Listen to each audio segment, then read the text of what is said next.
Right now, start. Click start for the Facebook. Right here. Yeah, you click it.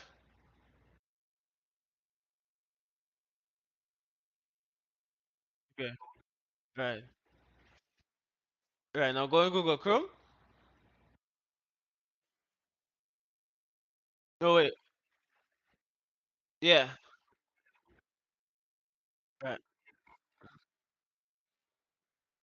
That's no. Oh, you ain't paying no description. No, no, it has nothing in the description. The description, yeah, yellow part description.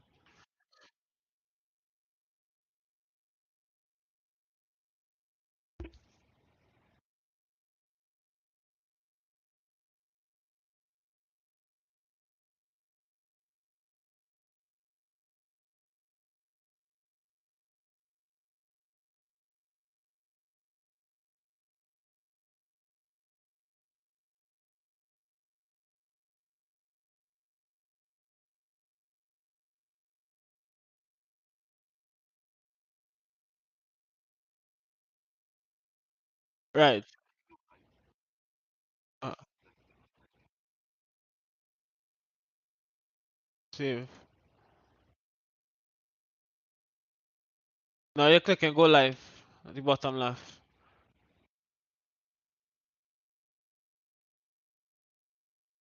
Right. No, give me the any dash code for the next computer. Give me the any dash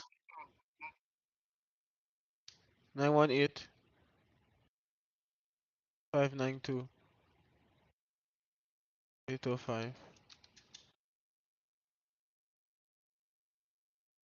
Yeah.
Hello, good night, Lennox. Um, we are not hearing you on YouTube or on Facebook. All right. I think it's testing time. Sorry about that. And a long discourse I had. I think that has been remedied now. But it is. I'm so anxious to get on that I did not, because a new system altogether. So I have to edify myself. All right. So sorry about that. I just want to mention it to you. Yes. Go ahead. Yes. Okay. All right. Yes. Thank you very much. Yes. Indeed. Let me just right. So. The corrections have started. Thank you very much for that. And I'm sure I am getting another call there, which I'm sure is in the same context. So let me acknowledge it. A pleasant good night. Welcome to the corridor. Is it to tell me that the mic is off? Well, I have just somebody has beaten you to it. If that is the case, caller. Outside of that, of course. Very appreciative of the sense of loyalty and commitment by all and sundry who are observing. So I think we have corrected that. And let me say briefly, I was saying in synopsis form that I expect that consequential of my pre-action protocol letter to Dr. Rowley that was delivered last Thursday at around 4:15 p.m. That similar scenarios and or shenanigans that Dr. Rowley would have, of course, demonstrated over the last 8 years in public life, and of course a person like myself who is trained to understand modus operandi, the method of operations, and to look at the, should I say, the frequency and the regularity, and therefore human beings being creatures of consistency as far as behavior is concerned. They are creatures of habits. You will appreciate that a person like me will be prepared. And I was making the point that we have seen that occurred as far as Dr. Rowley is concerned, with respect, of course, to the Cabo Star and the Ocean Flower acquisition and the destruction of the economy in the process of Tobago. And then, of course, we could go a little earlier to understand the Sandals debacle. And then, of course, we can also look at the whole question of his intervention as far as attempting to get rid of a commissioner of police, yes, Gary Griffith, and then his intervention as far as the Police Service Commission is concerned and its direct involvement. We can also look at his involvement in the fake oil matter and how he addressed that by utilizing his juggernaut position as a prime minister and abusing it, and of course a classic case of misbehavior in public office. And if you want to describe anyone as a miscreant in this regard, certainly Dr. Rowley is a clear example and a clear exemplification or manifestation of that fact. It is an individual who clearly is out of control, is ruthless and brutal. He is, of course, a greedy person for power, even though he, in the beginning, we would not have been so certain as now, when he tried to tell us that he was thrust into the position of leader of the PNM, when we know that in the background, we know now at least for sure, that he was orchestrating the demise of Manning and preparing to take over. Having taken over, he then give the platitudinous statements, looking for sympathy, of course, that he either was too black to be the leader of the PNM. Somebody was saying that, according to him. And then, of course, he was also saying that he probably is not sufficiently qualified to a lesser degree. But all in all, he was also saying that somebody wanted to assassinate him. Remember that in Tobago at the market in a PNM, of course, meeting. And we can go on and on in terms of identifying the evil that Dr. Rowley represents and is a consummate exemplification thereof. And we must take no chances. I say we, but in this case, of course, I am totally at the forefront in terms of the pre-action protocol letter that was sent to him. As I was saying in silence, so now I can say it now that I know that the mic is on. But I was saying that pre-action protocol letter is an indication that there are people in Trinidad and Tobago that are prepared to take the fight. And I want to say it will not and cannot end just with that pre-action protocol letter.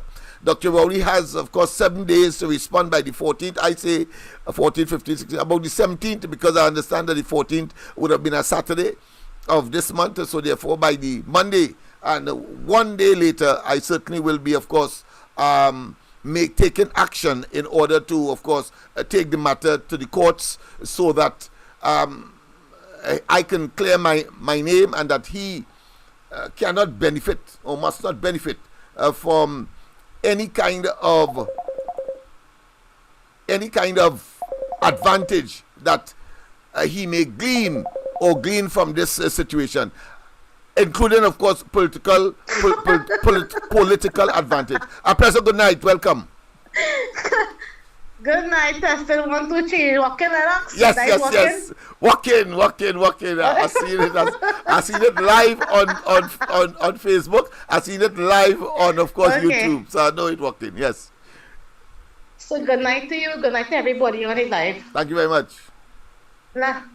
Lennox, somebody on ERLN today was saying that how Rowley had to borrow money. So I wanted to know when as he come in power, if he borrowed $14 million to buy that painting.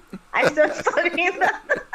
Yeah, people are just ridiculous. They all of them have gone mad because they realize that the goose is coming home to roost, so to speak, and the goose that laid the golden egg, that egg will now be destroyed. And I suppose that is why they are talking all kinds of madness, some of it making logical sense, and some like we have to invent a new language to understand. But that being as it may, that is their cross to carry. We must, of course, be steadfast and know what we are about, and we know for sure that this government is toxic, it is evil, it is septic, it is a cesspool of corruption, nepotism, and we must act appropriately. But go ahead, my friend, I know you have more to add. Yes.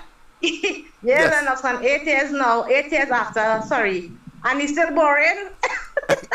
Yeah, well, make a joke. The deficit for the the deficit for the 2024 budget is $5 billion. You know, so they had to find that $5 billion. They had to find that $5 billion. So borrowed. Yeah. And they go say he's borrowing. They say that they improved the Heritage and Civilization Fund. So watch and see if they're attacking that as well when they can't get money borrowed. Well, Lennox, so what's going on? Yeah. My sister messaged me this evening and telling me me ain't making no sense. So I said, who said that? She said she in-laws family. I said, how they can say that? I said, I had to start up for my people. That's right. I can't have my people looking. I had to start for my people on the live. And the woman supporting the PNM. Why I must stay quiet, Lennox? That's right.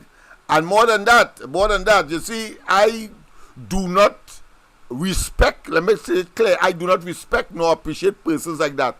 Because if they are seeing you not making sense, why they do not come and make sense? And therefore, from that perspective, I have no discussion. The thing is, Lennox, she family discuss just like me. So when they see me, they ask me that. Yeah. You see, I have learned that why criticize me for doing something that you would have liked to do or have a duty to also contribute to? You ain't contributing, but you're saying in the comfort of your zone, whether it's your home, whether it's your coffee table, whether it's your dining set, and then criticizing me. I have a difficulty with that. Get down there, get your feet wet, and then, of course, you could talk, because both of us, manos, a woman. Lennox, I only cuss one time for the day. I break record today. You cuss today, oh boy, so the ban you out. Only one time for the day. So I break record today, Lennox. All right, okay, only once for the day. So that's an improvement. Lennox. All right, okay, that's an improvement. Yeah, okay, Lennox, good night. I hear you, my dear. Yes, indeed. So we continue, of course, to have fun in very serious circumstance, I must say. But we have a duty and responsibility to, of course, always commit ourselves to what is expected of a citizen. But more importantly, our fight is what is expected of a government. And the government has refused to take on its responsibility because it is a bunch of conmen, criminals who are prepared to fleece us and then play priests and pious and then absolve themselves by blaming others. A pleasant good night. Welcome to the corridor. Of course, our external contributor is here, and we normally will give way to her to hear every single thing that she has to say. A pleasant good night, Miss Santa Cruz. A pleasant good night to you, Lennox, and to everybody on the chat. Thanks so much for that introduction, Lennox. But I want to tell you, mocking pretenders and them talk your talk, you mocking pretenders. Nobody didn't have proper camera to deliver that excellent budget response. Oh yes, sir. That is what hurt them all you. That is what hurting them, Lennox. But Mr. Cruz, just to interrupt you, just to interrupt you, is that a budget response or is that the budget? Because it sounds to me as the budget that the country would prefer. She delivered the budget, that's right. Yeah. But go ahead. I thought I should make that intervention. She delivered it, yes, she delivered budget because Lennox, she picked apart every lie, every single lie that was told by Imbert and them. She picked it apart. Also, who did an excellent job, David Lee, and I wish that you would listen to it.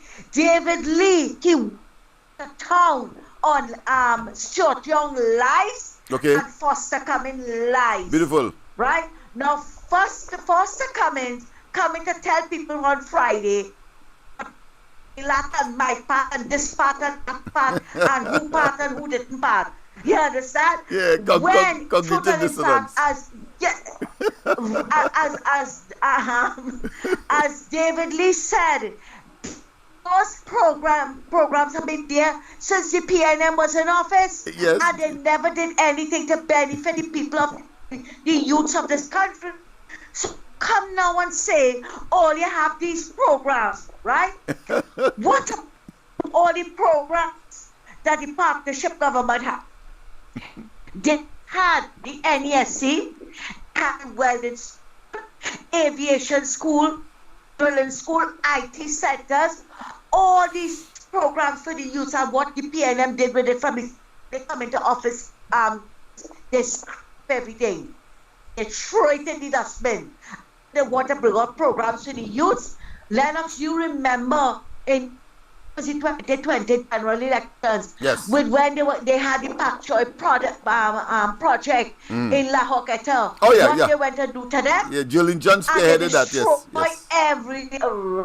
Every piece of Pak Choi, and now all they coming to play, all the opening programs for the youth. These people are a bunch of mocking pretenders. They are mocking pretenders. I see them as criminals, frankly. I am not seeing them as anything as abuse their office, and therefore they are criminals, misbehavior in public office, and abuse, misappropriate of the funds of the country. I have no qualms of saying that and accusing them thereof. But go ahead, my friend. Sorry about that.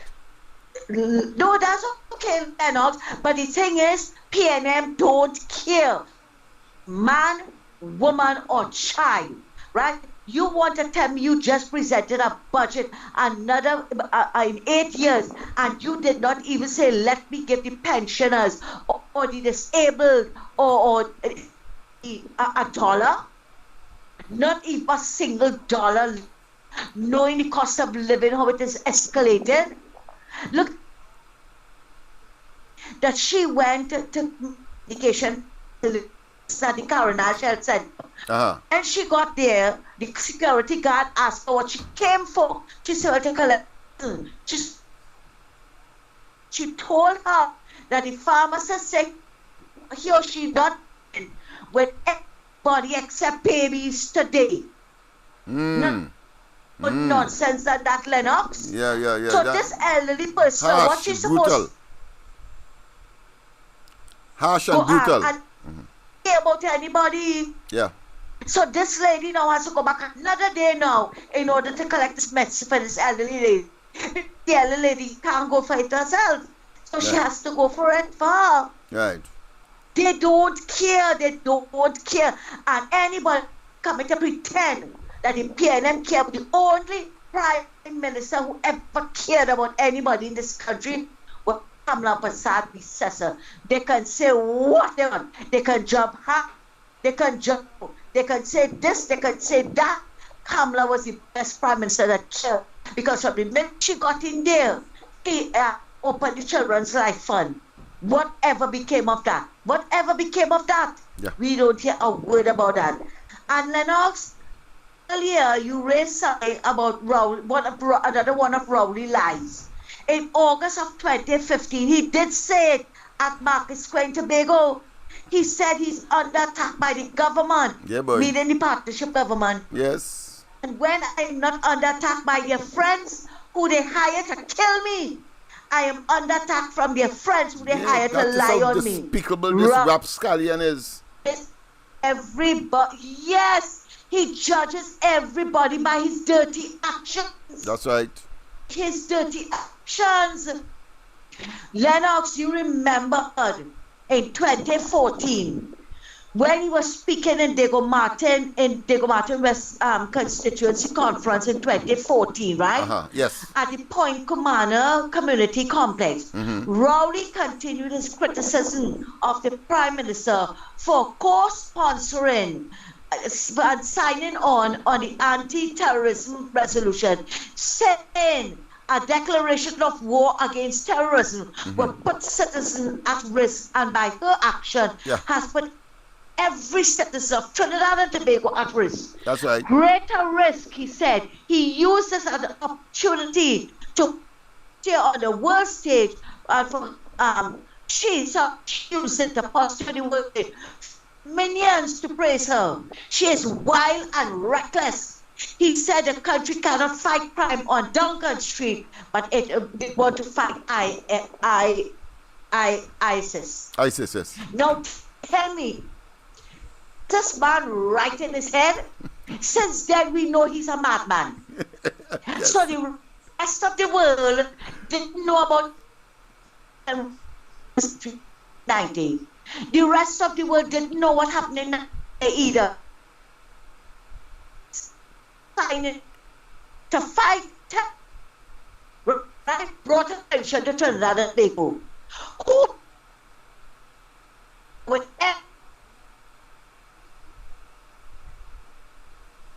you're breaking up. When they come to that. Okay, good. Sorry about that, Lennox. Go ahead, yes. Warning their citizens when they come to Trinidad where to go and where not to go. We are number 6 in the world because of who? Not Kamala Prasad predecessor, but because of Keith Rowley and his PNM government. Right? Look at the murder rate. Everybody know the murder rate. You went to talk with the United Nations to talk about the gun crimes in this country. You brought it out. You brought it out. Nobody didn't have to bring it out. You did. He went and I'll use his word, to prostrate before his minions. Yeah, that is what he's doing. And Lennox, let me tell you something,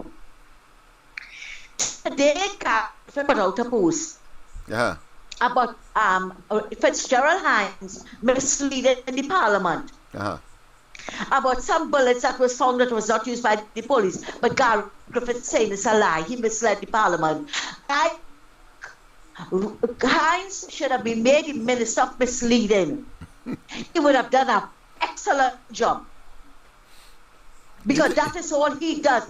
Lead the parliament, mislead nation, mislead everybody. And I want to leave you with this. But do you think, but before you go further, but do you think that the minister of incompetence might have been a better title? Because, I mean, he simply fails at everything. But go ahead, I just thought I should intervene that. You know, we can slash it, you know. Oh, yeah, we can slash it. Yeah, right. Misleading competence. Misleading competence. All right, I hear you. Give him a double ministry. Yes. On Thursday, the 18th of October 2012, at a public meeting in Diego Martin, Dr. Rowley slashed Timothy for using his role as acting president to be a rubber stamp as Kamala Prasad in Section 34 Rowley is now calling for a review. Listen carefully. Rowley is calling for a review of the arrangements for the presidency, which allows for a politician to take over the reins of the country, highest office, when the substantive president is absent. President Richards was out of the country on vacation at the time of the march, when Hammersmith also wrote Rowley a confidential letter on the matter. Okay. But Rowley said, if it is confidential, I have to keep it to myself. But I do not work for myself. I work for you. I do not represent myself. I represent you. In the letter, Hammersmith wrote him, telling him that he could not Lennox, that he reviewed the various communication, cabinet notes, and other related proclamation, and he saw nothing in such document to proclaim any course of action or anything that was out of the ordinary, which can infer that anyone other than Mr. Rowley was responsible for Section 34. Rowley said, you know what this means, sorry. This means that the office of the president has rubber stamped the prime minister's attempt to sweep the matter under the carpet. It calls into question immediately, is it acceptable in Trinidad and Tobago that an arrangement as such that a politician from inside the parliament, who is an active politician in the COP, could end up in the office of the president, where rule of law is being undermined by the cabinet? Now, my big question to Rowley is, what is Linda Babulal and Danny Montano, two political appointments by the PNM into the office of the president? Did they wait until Kamona left the country to use Kangaloo to rubber stamp and fire Jawala Rambaran? And didn't they recently took an active politician who was spreading the gospel of the PNM and made her president? Keith Rowley has too many double standards. And that is why Lennox will expose him for what he is. That's right. He's not an honest man. He's not an honest man. Too many double standards. He brought down the partnership government based on lies, half-truths and innuendos. And today Rowley's practicing the same lies, half-truths and innuendos. Lennox, thanks for letting me put in my 2 cents. Yes, indeed. Thanks a lot and have a good night. Yes, indeed, of course. And don't hesitate to return if, of course, you see it fit and unnecessary. But the duplicitous behavior of Dr. Rowley in particular speaks so loudly and is so conspicuous that even, of course, blind people can see, whether it's Ray Charles or Stevie Wonder, they could see that it is clear that the man is his DNA is one where he is simply a dishonest person. He is dishonorable. He is a disgrace, and he must, of course, be dislodged from the office of Prime Minister. I want to capitalize on what the last caller said, but after this call, because we give priority to the callers. A pleasant good night. Welcome to the corridor. Thanks for call to Hamburg. Good night again. No problem, man. You can see what people are live on YouTube. Yes, I am watching right now. I am watching it as well. Koff was able to. I want to thank Koff for all of his assistance. He came to the studio today and gave up his time and so on. And all of this is as a consequence of his expertise. So I cannot overemphasize the contribution that he has made and my appreciation thereof. And all of us, in due course, would of course be appreciative as we more and more get access to YouTube and others. Yeah. I just wanted to know now because I find Barry on this live so much now. I want them to switch a course on YouTube. yeah. Quite a lot of. But you only on this side. Yeah, quite a lot of people there. 175. I'm seeing at this point it could be more. All right, so Mary, go across, please. I make it 176. Let's leave you on this side now, please. Thank you. I hear you. and yes, indeed. Thank you very much.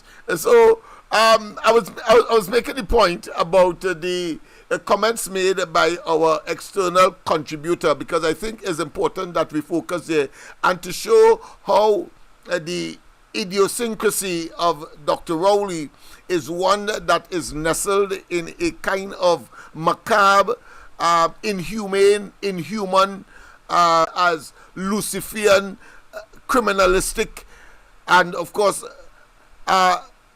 consummate miscreant propensity. That is how I see it, and there's justification for that. You see, his duplicitous conduct. Some prefer to say he has not just double standards, but I like to say that he appears to be an individual who, of course, is bipolar or schizophrenic, but one that is deliberate. It is not by accident. Let's face it. It is not by accident that he is duplicitous, or he is bipolar, or he is schizophrenic, demonstrating two different personalities. You see, it is all about his political survivability, and therefore it depends on the circumstance, the audience, and the national interest. Like, take for instance his incompetence and inability to manage crime, for example, and the economy.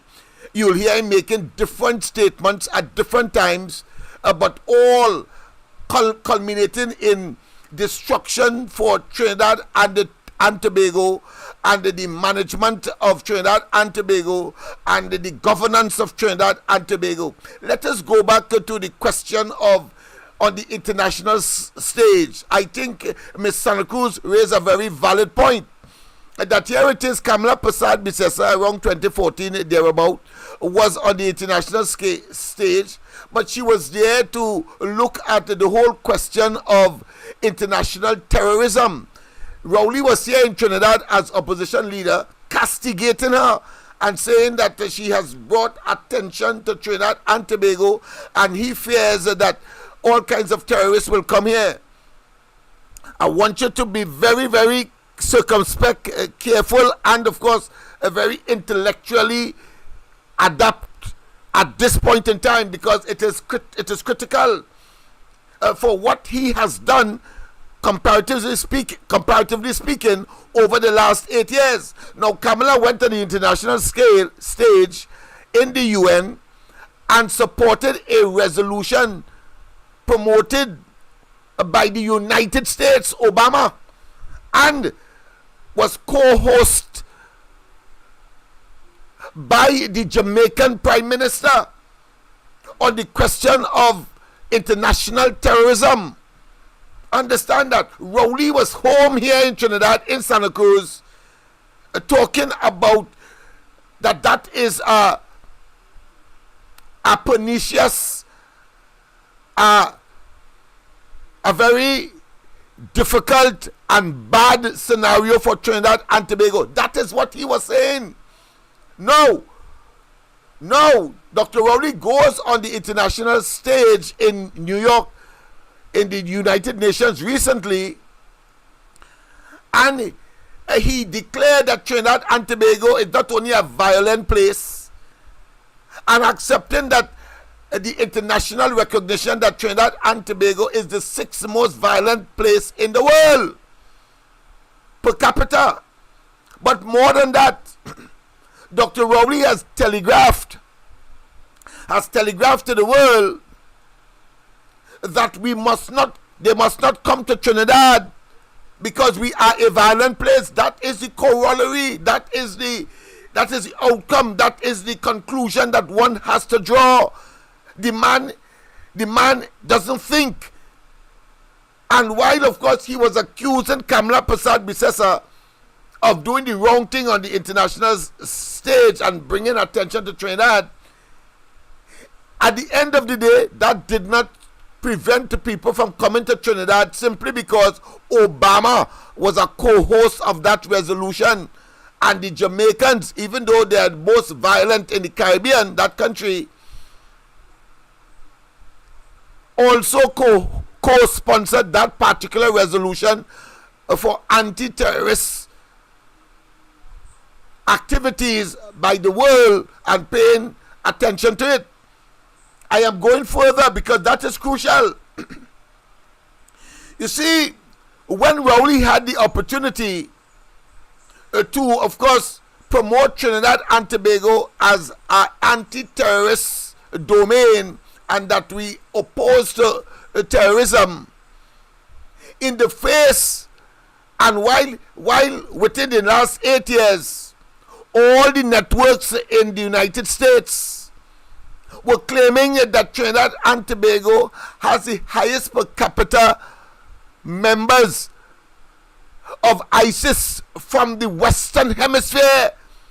I mean, as a prime minister hearing that, you would want to take remedial action to dispense and dismiss that kind of notion that the Americans would have, and that their network reach far and wide all over the globe, and that therefore you must think about the interests of Trinidad and Tobago. Let's go to the lines.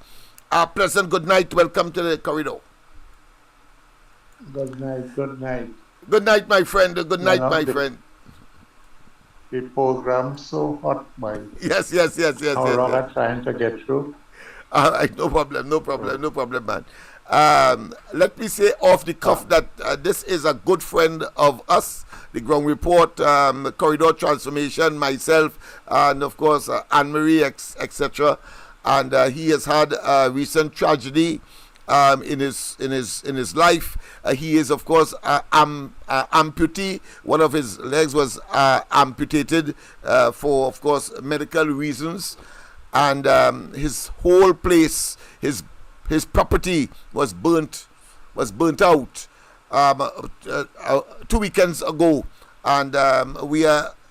No, 1 week. One weekend ago. Okay, 1 weekend ago. Today make it 1 week. Okay, right. So and let them know Mr. Freeport. Yeah, and of course he is Mr. Freeport as well, and a very ardent contributor to all of the platforms, particularly where members of the team operates, and therefore I welcome him tonight, and I want to tell him that our sympathy it go out to him. Our sympathies go out to him, and that we wish him a speedy. But of course, that by itself will not work. He needs some tangible assistance, which of course we have committed ourselves. And I am sure tonight, after tonight, those of you who have the capacity will certainly assist. Go ahead, Mr. Freeport. Well, I want to thank you, Lennox, for I don't have words to express my feeling, but for letting the people know my problem and who I is. Now happy. I'm so happy that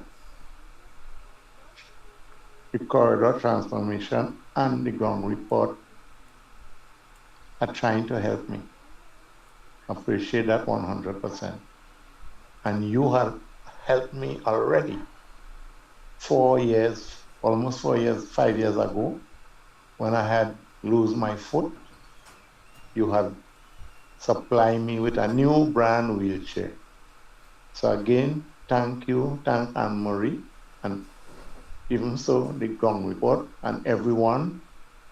And the most important thing, that program on the Ground Report Thursday, the amount of love and care and appreciation people who didn't even know me show for me, because Miss Nadira is the one who tell people who Mr. Freeport is. So I want to thank everybody again for whatever. In some cases, I feel the moral support is greater than physical help. So I want to thank you again. I don't want to stay too long, but Rowley was eating children with pepper and salt. And don't afraid to tell him that. Don't afraid to tell him that he's doing all the wrong thing. and nobody mustn't say nothing. And the worst thing is the supporters and members. Because just imagine, these people taking away 5 years of people, NIS, and these supporters clapping, but they know if by chance they reach the 5 years, the NIS is $180,000 they're losing. And if they happen to reach pension at 70, it's almost 400,000 they're losing before they get what they deserve. And they clapping at that, boy, they clapping at that. You know, one day on one of the chat, a man say they should stop only pension. I only hope when he gets old, he don't apply for it. Because the people, there are no sense, boy. I don't know what kind of people them, the PNM supporters, no sense at all. I see a little boy on Facebook today pleading when Miss Kamala Passar was there. A young African boy, some school in La Romaine, he going. When Miss Kamala Passar was there, he gained free books, he gained free grocery, he gained free everything. Now nothing, boy. And these people still happy, you know why? Just because why? They have a black leader. The problem is not what color leader you have, is what your leader could do for the whole country. That is what it's all about, my friend. I commend you there, and I take my hat off, or hats off to you, man. You're preaching there. Go ahead, my friend. Go ahead. And this is the problem my representative and them have with me, because I just talk on this radio, on your program, on the ground report, and say somebody call us, say I'm making mischief. When the guy lost his life, the motorbike man, after the man lost his life, they come and they cut the grass. And that boy lost his life. If he lost his life, quarter mile from the MP office, it is far. Right? Yes. Because after the man lost his life, they get together and they cut the grass. Wow. People lost a loved one. Somebody lost a son, a wife and a child or children lost a loved one, brother and sister lost a loved one. And people, when I say regular callers on this station, not on this, yes, on this frequency too, and on the ground report, telling me I'm making mischief. But Lennox, anything I happen to say or highlight on any one of the program, I just go and make sure whatever I hear, whatever somebody say is true. Because you know,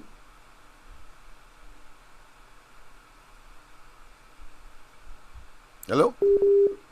You came once already.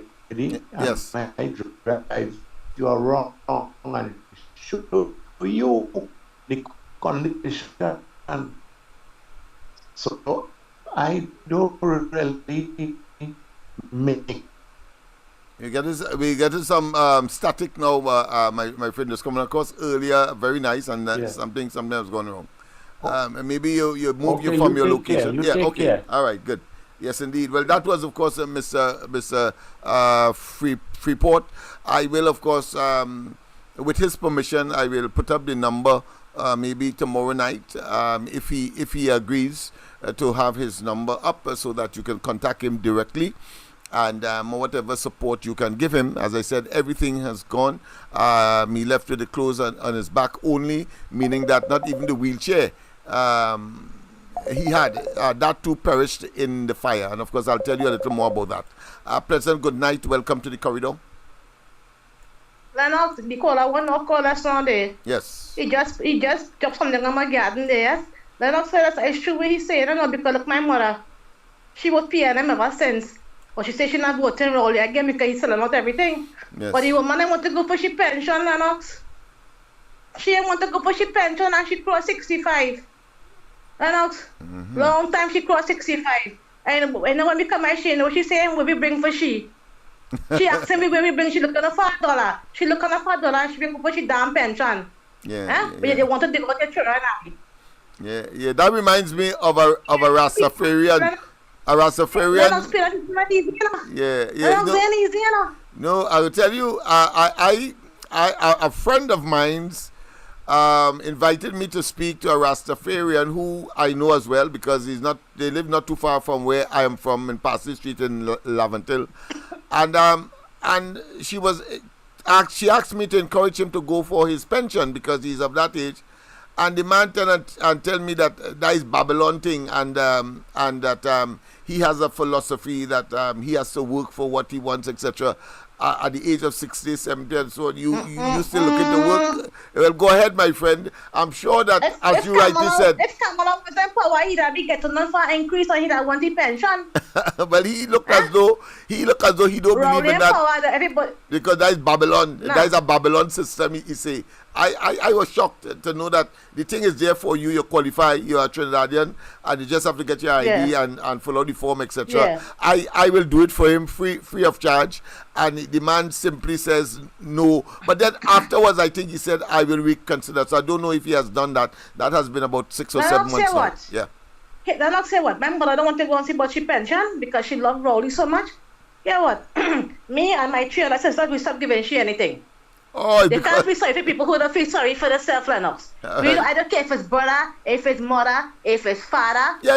Remain and suffer. Remain and suffer. Yeah. You have to suffer. Remain and suffer. Okay, Lennox, good night and thanks. Yes, indeed. Very, very, very human reality situations and emotions. And let's face it, I mean, these traumatic events, they say there's something called karma. They say there's something called poetic justice. They talk about, of course, the wrath of the Almighty, all of that. But what I have been increasingly observing is that when you have a nefarious group of individuals at the helm of your affairs, and they are evil, something like, of course, Babylon, then on the level of debauchery, and the level of satanic conduct, and the level of evil, and the level of dishonesty, and the level of self-aggrandizement, and the level of persons who see themselves above every other citizen, forgetting, as Putin would learn, and as, of course, previous leaders in Russia, and, of course, those in Iraq and Libya, and of course Zimbabwe, and indeed in Venezuela, they would see that they have to go and leave what they have of course garnered and take for themselves, and not to do their duty as leader, as the leader of the country, to distribute the resources of the country equitably, because they have some hiccup or some hatred for somebody or some elements in the society, abuse of office, abuse of power, and all of them have to go 6 feet, just as the rest of us. So I'm not leaving us out of it, but the fact of the matter is that at the end of the day, they have to go the same place because they are simply human beings. Why it is that you want to unnecessarily orchestrate pain, ache, agony, and drudgery for citizens, where in circumstances it can be and must be better. But thank God, we live in a society where the democracy is so well established, and even where it may be commandeered by people like Rowley and his administration, there are sufficient countries around us, including, of course, our very powerful, arguably the most powerful country in the world, the United States, and indeed, of course, to a lesser extent, but nonetheless, very, very capable of providing assistance. Talking about Canada in the Western Hemisphere, and then you would appreciate that we have a duty and responsibility to plug away and to ensure that people like Rowley and they do not get their way.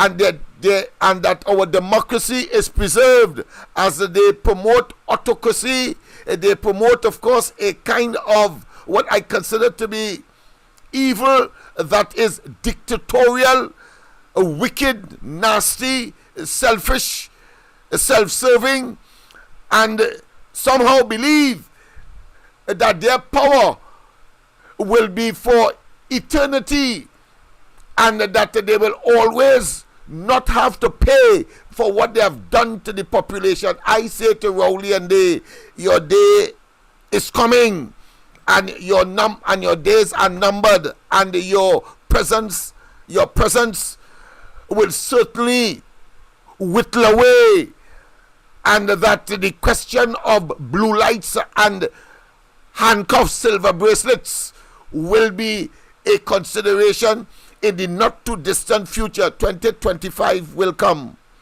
2025 will come. And with how things are going internally within the PNM, I would have expected that those people that still have a modicum of moral and ethical righteousness and a sense of right and wrong will do what is required, as Rowley and his bunch of criminals commandeer the party and lead it into a path of destruction, the party, but in the process taking the country with them. And we must, of course, stand up and protect our democracy, protect our right to, of course, exist as everyone else, based on the constitutional guarantees that has been enshrined in the Constitution of Trinidad and Tobago. Fundamental rights, including the right to speak, including the right to be equal before the law, including the right and the understanding that the rule of law must prevail, and Rowley and they are subjected to the rule of law, and they cannot use the office that they would have acquired through the electoral process to believe that they can arrogate unto themselves some kind of juggernaut or some kind of superior position that makes them above the law. We must fervently and stridently and collectively and unanimously say no to that kind of travesty that is, of course, the Rowley administration and the way that they manage the affairs of the country, believing somehow that they can do that without any kind of consequences. A pleasant good night. Welcome to the corridor. Good night, Lennox. I just call you back to tell you, as from now, this moment, yes, you have any authority to do whatever you wish to. Thank you. Right? So thank you. You want to get a number now. If somebody want to give you cash on my behalf, you have my authority to collect it. All right. Okay. Well, is that all right? You want to give? You don't mind? I had to ask you first, and I see that you got the information. So if you want to give me the number now, no problem. I want to make sure that the audience know that is given the number so that they can take note as well simultaneously. Give it to me. 296 62 No. 29662 70. So there's Mr. Freeport. Yes, a So lot of people on the ground report 29662. live. A lot of people on the ground report live have it already. Okay, good, great. So it's not a problem. So it's not a problem. Okay then. Yeah, I know people like to preserve their privacy in spite of their circumstance, because Brett, you know. Yeah, what's going on? When your hand in the lion mouth, it have nothing to preserve there. Nothing can go more wrong. Nothing can go more wrong than what happened to me right now. All right, okay, you're a pragmatic person in the circumstance, very philosophical, and I agree with you. I agree with you 100%. You are in this situation, and you would know exactly what your plight is and what what are the challenges that you have now. So thank you very much, of course, for calling back to give us the number on air live, so that people would know they can call you. I prefer they call you directly, and as you know, I know that I have put Miss Anne-Marie to liaise with you directly, and therefore you all can, of course, continue to converse, right, and strategize. Yes. All right. Okay then. That is not a problem. So thank you very much. Yes. And God bless. Same to you. And I want to say, people, of course, Christmas is just a couple months away. We are in October, November, December, so just about two months away. So you could well imagine how doubly, or if not triply, or if not incalculably, this trauma that Mr. Freeport and his family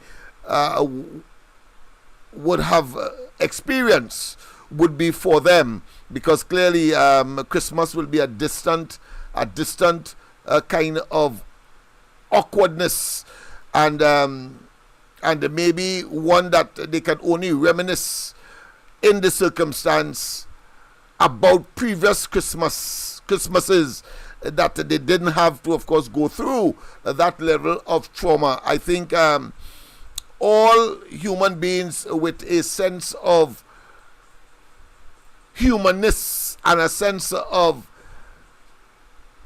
appreciation for the tragedy and the pain and the difficulties that people in such circumstance will go through. I'm sure you will be moved to at least call him and not only give him some degree of consolation verbally, but some kind of material manifestation that, of course, would remedy and improve his circumstance, physical, psychological, and otherwise. Let me give you the number, that just in case you were just locked on. Of course, we are talking about assistance for Mr. Freeport. Well known to us, so well known to most of you, especially if you are on the ground report. The number to call him at right now, if you wish, 296. He says that if your hand in the lion's mouth, it doesn't matter where the help comes from. So he's taking help even from his enemies, if he has any at all. So 296 6270, 296 6270. I'll have to call it out. I'm not yet familiar with the system to the degree where I could, of course, put it in one time. Koff is not here with me. He is on another assignment, and I would have asked him, of course, remotely to do that.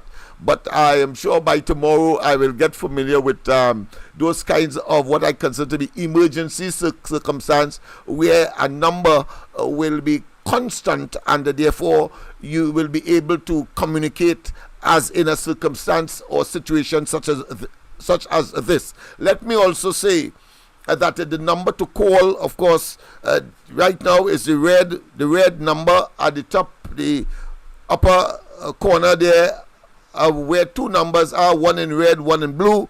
Well, the red one you call tonight, and of course, if you want to get in contact with me personally, you call, that one is connected to Anne-Marie, and Anne-Marie will make the necessary arrangements. So quite apart from the 296 6270, 296 6270, and if you might have forgotten or I might have delayed in, of course, calling it out during the course of the program up until we would have completed this exercise, then of course you can call the blue number on the screen in the upper corner there, and of course Anne-Marie will be too glad, even tonight and up to the end and beyond the end of the program, to of course accommodate and get you in contact with Mr. Freeport, if it's that what you wanted. If it is you want to talk to me personally, then I am freely available as well in such circumstance, whether for that or any other matter that you may have that you believe that we can assist with. Let me once again say that the blue number to the bottom in the corner that you are seeing there on screen, 336-6594, 336-6594. That is Anne-Marie. And if you want to speak to me, of course, and she will put you in contact with Mr. Freeport as well. And of course, the number at the top, the 337-6940.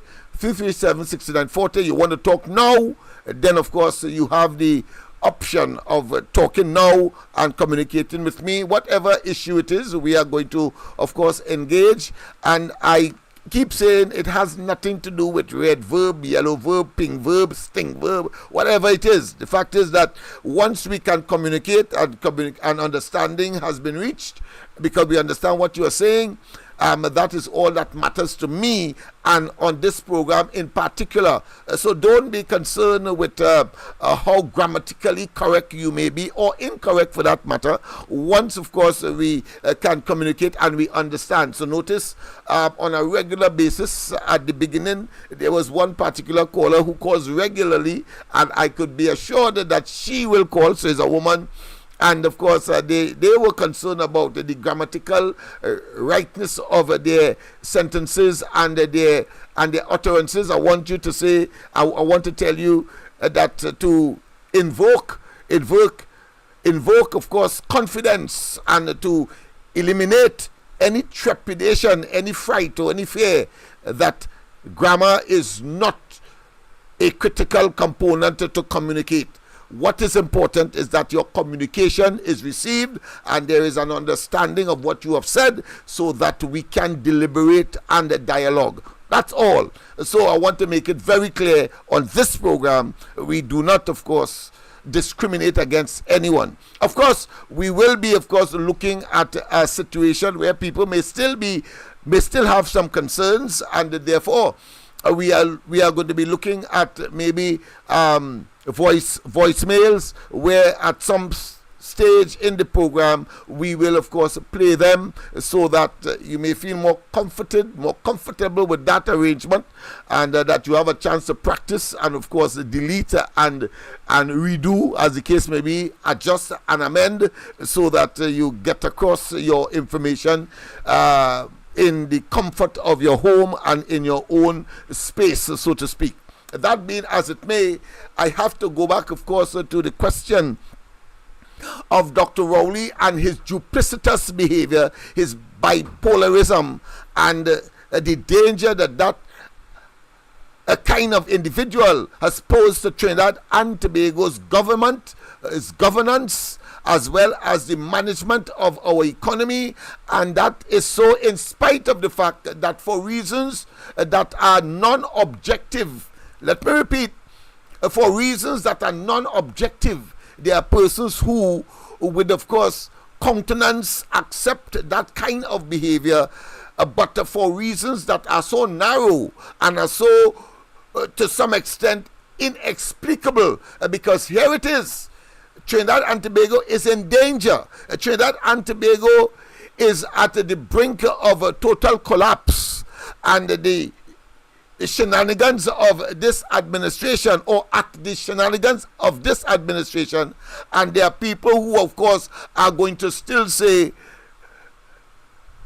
miraculously, I want to say, some may say devilishly, say that well done Rowley, well done the government, that they have no choice. I say that that group of individuals clearly are nearing extinct, if they are not yet extinct. So that is the reality of the situation in Trinidad and Tobago today. But I was making the point earlier that the conduct of Dr. Rowley and his government, and I was doing so within the context of my pre-action protocol letter. I will try to get the system going so that you'll be able to see it on the screen. I'll have it up on the screen, just familiarizing myself with the system, so you will appreciate that I don't want to make any or create any glitches, as we are still in the process of testing, and I'm still familiarizing myself without the assistance of Cuff and anybody else looking in the background to provide the technical support. And I don't want the program, of course, to finish prematurely, so I'm not going to take any chance. But what I want to say, that tomorrow I'm certainly going to start that process of course, looking at at areas where I would normally present as verification of the facts. So for example, I wanted to talk tonight on the question of COVID and whether or not the statements that are being made, and I want to say questionably confidently, let me repeat, questionably confidently, as Dr. Rowley and they would wanted to project it to the population, that they were busy saving lives. That is why, for example, they couldn't deal with potholes. That they were busy saving lives and COVID, that the economy was decimated. I want to say on both scores, that was a monumental fabrication, because in the latter's case, in the case of the economy, Dr. Rowley and Imbert had the economy in tatters before COVID. In other words, before 2020, the economy was in tatters. And don't tell me that you don't know, but in case you are in doubt, we will prove it, because that is the essence of ensuring that the truth becomes so stubborn that the very denial thereof triggers some kind of biological or psychological impact on the individual who wants to lie to themselves, because that it has to be. And then of course, during the COVID, there was $22 billion to be accounted for. Monies that came out of the Heritage and Civilization Fund, as well as borrowed money and donated money from the IMF. All of that is yet to be accounted for. Yet still Dr. Rowley and they will say that they couldn't, of course, treat with potholes, even though people were in lockdown scenarios. A pleasant good night. Welcome to the corridor. Good night. You sure you're on YouTube live right now? Because Nazma Ali said she went that course and she didn't see it there. And when they said they had 176 on the live, it had 176 on Facebook live. Well, there's 192. I am seeing 192 right now on Facebook. Just let them key in Facebook. YouTube live. Go to YouTube, then key in Corridor Transformation live, and I think that should solve the problem, because I'm seeing it right now. Well, yeah, man? Okay, Nazma, I hear that. Tell them what to get. Just tell them what to get. Yeah, of course. Go on Facebook. You must of course be in the YouTube app, and then of course you key in, you type in the Corridor Transformation live, and it should take you right where I am, because I am seeing it right now as we speak. All right, so and if there are others who are having a similar problem, please call me, get in contact with us. I will call Cuff and see what is happening there, but I have not received any complaints so far. And last night people were saying that how grateful they are that they could of course have an option on YouTube as well. Let's go straight to the line. Pleasant good night. Welcome to the corridor. Yes. Pleasant good night. Good night to you. Lennox, Yes. Here is things where NHA telling me and my family. We got a house under this curtain when Lawrence Marriage had fight for us in 2005, 2006, 2007. Mm-hmm. Rowley was the housing minister. So we got a house for $135,000. Mm-hmm. We have paid almost it off. We owing something like about $35,000 or $37,000 again. Mm-hmm. Them is telling me if we can't pay it off, they're going to liquidate our money and consider it to be rent, and we will lose everything that we have. You serious? The National Housing Authority is telling us that. Nah, something is wrong there. Something is wrong. I mean, if you so you signed a mortgage, right? What happened is that with NHA, or is rent to own? Yes, rent to own. Rent to own, right? Okay, so so that's just $150. It was $150 to occupy the house, right? And then they came up with a plan that is $600 as a down payment until mortgage take us over. Right.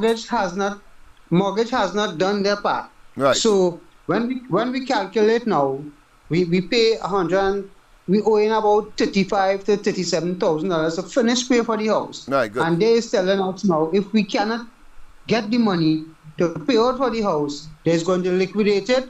We are going to lose all what we own, consider it to be rent, and we no longer have a home. Let me get it clear. I understand let me that get at all. What you say? No longer have a home. Are you in arrest? First, No, I we're not just in want to find arrest. out. Oh, you're not We in are arrest. not in arrest, Mr. Lennox. So we are not in arrest. So you have a copy. They put that in writing.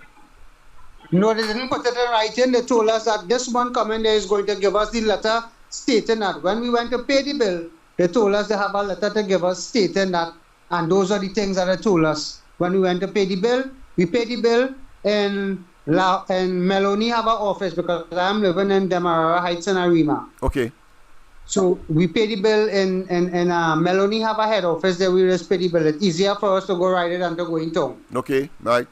So the cashier there is telling us that they have a letter for us stating that, and we are owing roughly $35,000 to $37,000 again, and we need to pay it off. Otherwise, they're going to liquidate our money and put it as rent, and we will just be on a rental something then. We wouldn't have nothing to say, well, we had a home just now in a short while. You will not be able to own anything. That is what you're saying. Yeah, that's what they are telling you. That's what they are saying, yeah. And so I don't know what step to take. Here what I would suggest, you could do one of two things. Or both. I think you need to I don't want to put you in any expense either. So you could wait for the letter, and then of course we can write it to them, demonstrating how unjust this situation is and whether or not is a mistake. Let me put it that way. We want to assume that, and then of course they will have to give you something in writing to ensure that is not a mistake, so that you could present it to whosoever may come after somebody might have left or not familiar with the particular circumstance. You could do that now, or you could wait, as I say, for the letter, and then of course we could have something to verify that in fact so. Because you see, if you write them now on the basis of a telephone call, they could say that nobody was given instructions, etc., and all of that, and next thing they come back at you again. But it may also have the effect of not giving you that letter at all as well. So it's up to you. But if you can contact Anne-Marie at the bottom number 336-6594, I'm certainly, and we can highlight that on the ground report and other platform. But we need to, of course, communicate with the administration ASAP, because these people, you cannot predict what they will do. But everything that is evil, everything that is unjust, we see that they are prepared, of course, to engage simply because they have mismanaged the economy, filtered away our monies, and they are looking at every opportunity to make money, including, of course, shifting old age pension to 60, 65. You're lucky it's not 70 years. Yeah. Yeah. So what I'll do, Mr. Lennox, I'll wait on the letter. I wouldn't wile them up. I'll wait on the letter, but I needed to talk to somebody who could guide me along the way, because I find it as an advantageous kind of thing. It is. Not kind of. It is an advantage. And there are people. I am 56 years of old. Right. Years of age, and I got injured on a job site a couple of years ago. So I have all my fingers on my left hand is broken. I used to do construction, so I no longer do that, and I get a little public assistance from the government. Right. And at my age, where am I going to find $37,000, $35,000 cash to pay off? And I have been paying the mortgage of the little money that I have been getting, because I can't let my family go on the streets. And let me ask you a final question. The agreement that you would have had originally with them, does it say specifically rent to own? That's important. It says yes, that. I think that is it. Yes, I think that is it, Mr. Lennox. Yeah, go and check it out and bring it to the fore and have it ready, because that will be crucial to, of course, resolving the matter in your favor. Okay. Thanks very much, Mr. Lennox. No problem. And I always listen to the program every night, and I always on the ground report every night. All right, okay then. I am afraid to call my name because of victimization of this government. But I am in the Arima area, the Marara Heights. Okay, great. Thank you very much, of course, for your contribution and your confidence. Your team carry on such an educated program, Mr. Lennox. Only make people get so wise in this country that to hear people talking when you're traveling in taxi and things like that. It is amazing to see the great knowledge you're putting people head, from the ground report and from this program, Thank you very much. Thank you very much. Keep up the good work. Keep up the good work, Mr. Lennox. Keep it up. Thank you very much. That is what it is all about, to spread it, and that is why I always feel, in a very indirect sense, offended when, of course, people will tell me that somehow, by some epiphany, by some magic, by some enigma, by some kind of weird occurrence, some kind of mystery, that Rowley and them could win an election in Trinidad and Tobago in spite of all of the iniquities exposed that they will not want to be exposed, and still win an elections. And the indications are clear. We saw what we did with respect to Tobago, 14-1. We saw what happened with respect, of course, to the local government elections just completed on the 14th of August. We saw it. We saw that over 60,000 persons more voted for the UNC than the PNM. We saw as well, we witnessed that the courts insisted and instructed the Rowley administration not to have elections in December, but to have it when it was due, belated as it was, because it was supposed to have been called in March of this year, and the corporations were supposed to be dissolved in December last year. How the hell you could be so naive and by some kind of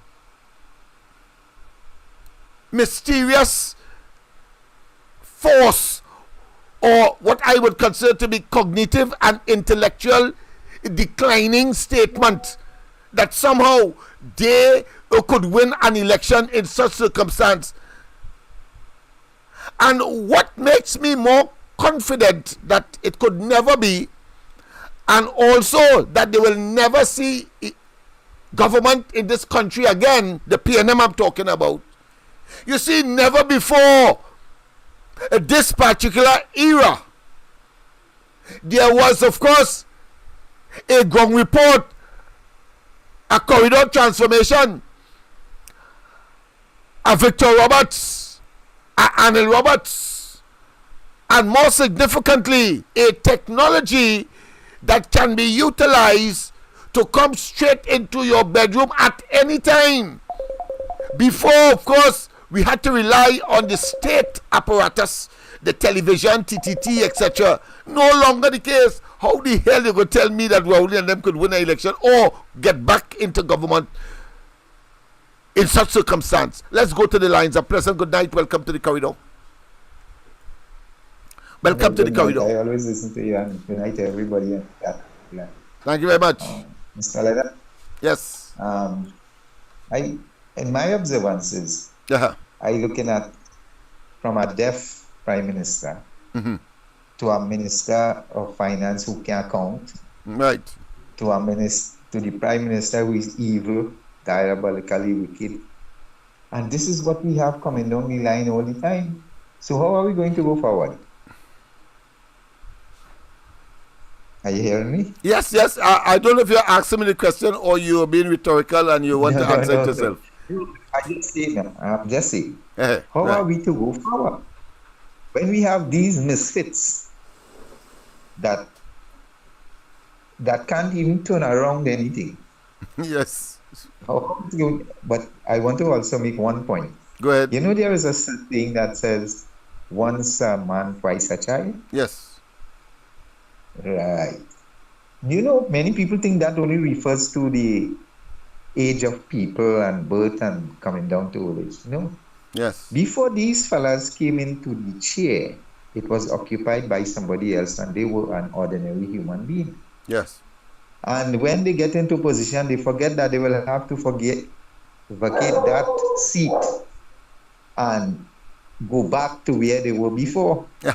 And this is where karma comes in now. Karma, karma. Mm-hmm. That is good or bad actions that they would have done in this sense is only evil actions I am seeing. So they forget that somewhere along the line they will have to give up this and revert back, and they will have to face the consequences of what they have done.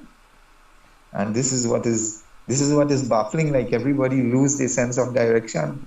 And I will listen off air while you speak. Yes, indeed. Yes, indeed. Well, of course, that speaks to a continuation of what I've said before.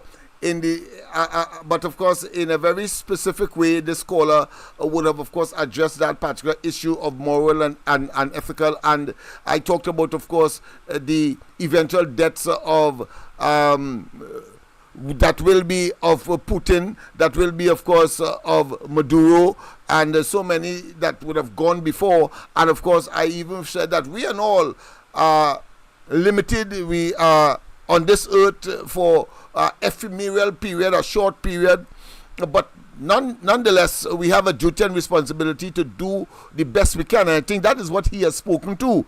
And the fact of the matter is that to answer his question affirmatively and forcefully and directly is that where dishonorable people seek honorable office, the only outcome can be dishonorableness, distress, pain, agony, decadence, and destruction.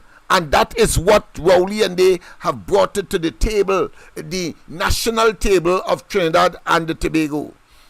But we have a situation of 1.5 million people, and they are a minuscule number in that 1.5 million. And therefore the majority, as is the case now, must conclusively say that they are poison, they are toxic, they are a cesspool of corruption, nepotism, cronyism, mismanagement, and destruction in the process, and the reduction in the quality of life and standard of living of the people. And therefore, we have a duty and responsibility to what? To retake our democracy, but not violently. There is a process that was, of course, executed in 1986, where the PNM was destroyed 33-3. There was a process, even though they tried to get an unfair advantage in the context of the last THA elections, where Dr. Rowley went to the parliament unilaterally and with a tenuous 22-seat majority, only about 3 seats more than that of the UNC, 19 seats, and claimed that they would have, of course, increased the number of seats in Tobago by 3 more, moving it from 12 to 15, and that they would have utilized the EBC, who was willing and accommodating to manipulate and gerrymander in favor of the PNM in Tobago. But when the people decides enough is enough, and that there is a dastard, wicked, evil, diabolical, and a treacherous group of individuals that have commanded our government and given us poison for governance, then we have a duty, as Tobago did. In spite of that, I don't want anybody to tell me that with all this knowledge and all this information that is being dedicated and directed your way to absorb and to assimilate and to analyze and to then act upon, that you do not understand that you must now act in your own best interests in order, of course, to save Trinidad and Tobago, our democracy, and make certain that you put a government in place, even though we have limited choices. And of course, the alternative to Rowley and his Marudan bunch has to be the Kamla Prasad Bisesa UNC, and therefore that administration, not only because they are the alternative or because they have spoken much more affirmatively and better than that of the PNM, and they can be trusted, but it is nestled and based in the fact because experience is the best teacher. And I'm saying to you that, of course, between 20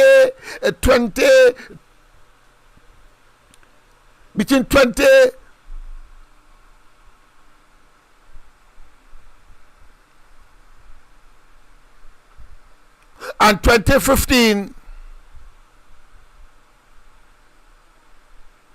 the Kamla Prasad Bisesa administration has shown and demonstrated that they have the capacity and the ability to treat with these matters. Between 2020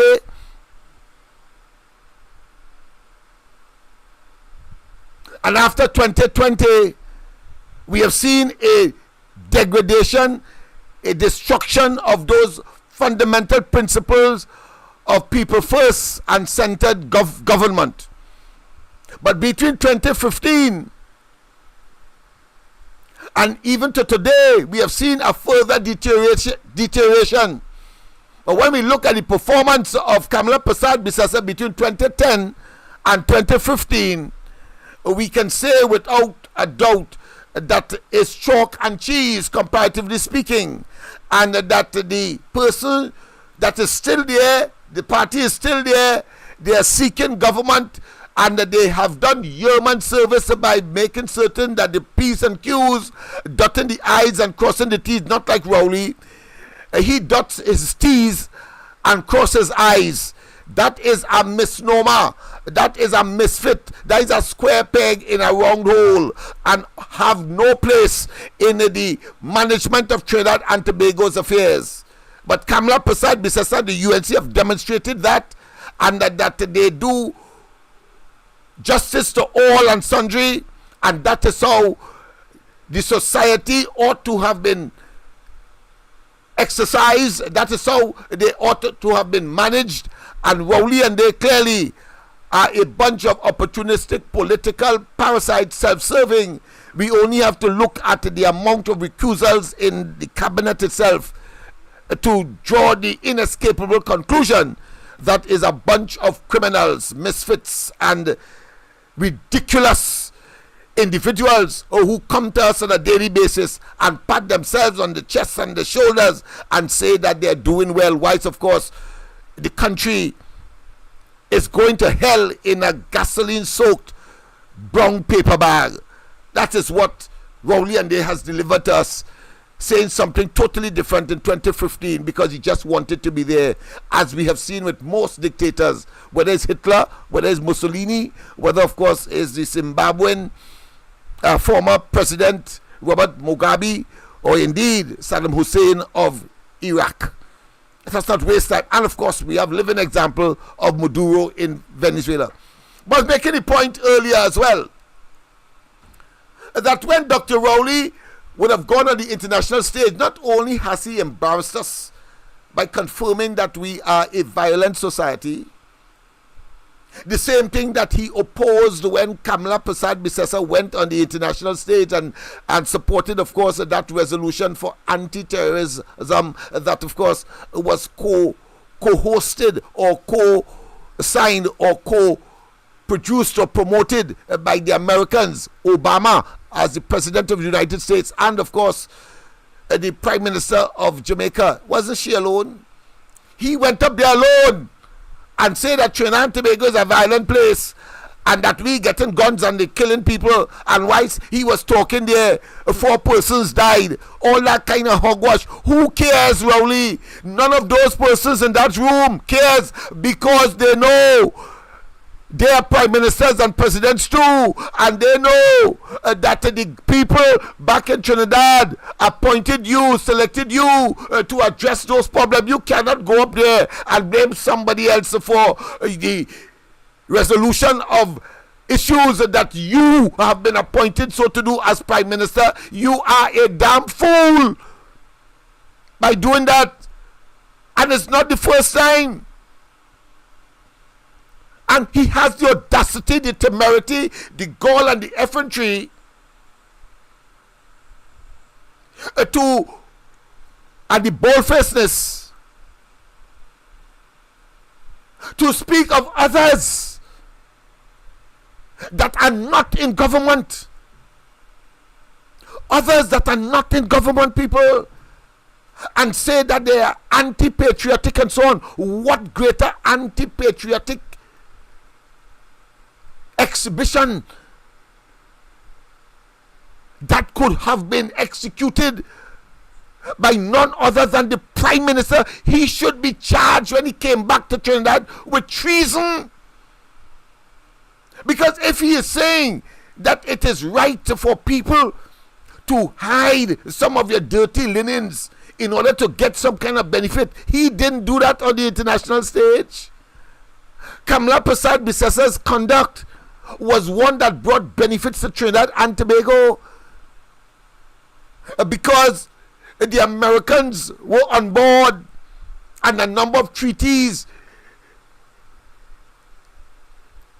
A treaty called, of course, the rider. It has to do with an arrangement where the Americans will, of course, follow narcotic boats and those who are engaged in the narcotic trade from South America into local waters. The ship rider agreement, that is the name of the agreement. All of that was done.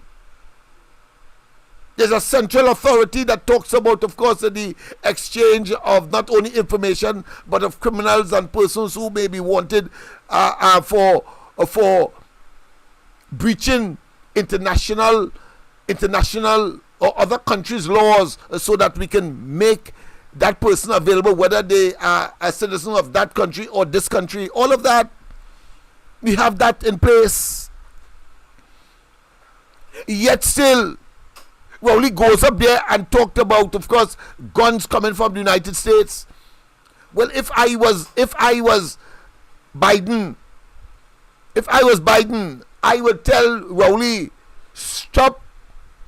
We have a narcotics problem in the United States. Drugs coming from South America, passing through Trinidad waters and entrepotting here in Trinidad as a transshipment point. Then, if you want us to stop the guns from coming in and blank every and anybody, then you must stop those South American drug traffickers from reaching America by utilizing Trinidad waters and their land space as a transshipment point. And of course, he's so stupid. He believes they don't know that when those drug traffickers use Trinidad and Tobago waters and our land, like the bus in Monos Island, he believes that the Americans do not know that they leave their guns and ammunition here. They don't need to take it up to the United States. It was only for protection in the Caribbean Sea and in the Gulf of Paria, and then they leave the guns here. So it's not guns from the United States alone. He has to talk to Maduro as well. If he is serious, he has to talk, of course, to the president and the authorities in Colombia, because they have access and they are very militarized, and they protect their interests by the use of these high-powered and, of course, proliferation and powerful weapons and they leave it in Trinidad and other Caribbean islands as they make their shipment way to, of course, the United States. Then Biden has a right to call on Rowley and the rest of the Caribbean, indeed, to stop that shipment from getting to their country. I mean, it is totally nonsense. It's illogical. We're paying you to protect us. And before, of course, you deploy the 11 vessels that Kamala and they would have, of course, purchased to form this seawall and to generate a dragnet of sort in order to limit the amount of illicit items reaching our land, our shores, by way, obviously, of boats, whether it be pirogue or fast moving sea-going vessels. Those 11 boats circling Trinidad is better than the nonsense that they brought to 2 boats and saying that is of course being effective, when in fact we are getting more deaths, more murders, and more guns coming into the country, in spite of that nonsense that he talked, only because he want to prove to be right with a stupid policy. He wants to be right with a stupid policy. And what they do is give us fake information, fake news, disseminating information that is self-serving and politically favorable to them, but at the end of the day, dangerous to the country of Trinidad and Tobago and the people and citizenry. That's what is happening. Let's not waste time. Let us not waste time. So the point I am making is that Kamala Persad-Bissessa's efforts brought benefits to Trinidad. Rowley's effort make people stay away from Trinidad, particularly investors and tourists, and so yet still he comes in this budget this year and talk about tourists. In mention one thing about the advisories that the residents or potential visitors and tourists and investors to Trinidad get from the Canadian government, the American government, the British government, and other European countries, that tells them don't come to Trinidad. But if you should come to Trinidad, don't go Nelson Street, don't go around the savannah, lock up your purse and your jewelry in your hotel. All of that, these advisories against Trinidad and Tobago says, but Dr. Rowley and they are talking about tourism as part of the diversification. When the hell that could materialize? And what is even more disrespectful, I won't say, conniving, wicked, and criminalistic or criminalistically promoting, is when they have the audacity to say that when they build that pan theater for Desperados, is part of their creative industry diversification effort. Oh gosh, boy. How more devious can you be? How more stupid can you be? How more obtuse can you be? How more ugly? How more dangerous? How more evil? How more diabolical? How more self-serving? How more obtuse? How more wicked? Or how more can the population take of people who clearly are in cognitive and intellectual decline? They are totally out of it. Their cerebral and intellectual capacity clearly has been challenged and has been, of course, outmoded by the challenges that the country now demands or is faced with, and they have no response. Why am I saying all of that? And in relation to Desperados, very simple.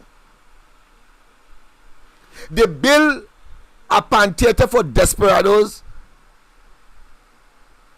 between Nelson Street and George Street. Nelson Street to the east boundary and George Street on the western boundary. You know what I say? I say that they build a Desperados theater between Nelson Street and George Street. Nelson Street to the eastern boundary and George Street on the western boundary, or comprise the western boundary. Guess what? And Rowley went there and opened that theater. And guess what? He says that when tourists comes, they will go around the savannah, see the self-serving projects that he has initiated. That is what he's interested in, old buildings. So the Magnificent Seven, including of course the President House that they renovated and spent huge amounts of money on, when they could have spent it long time before on laptops and of course school books for the children. But they spent it on that.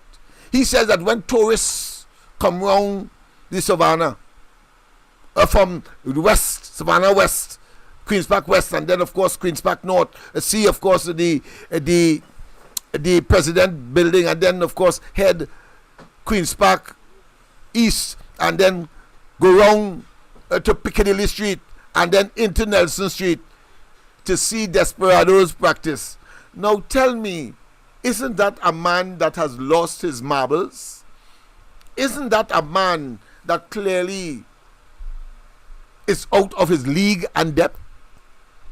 How dare you insult the population like that?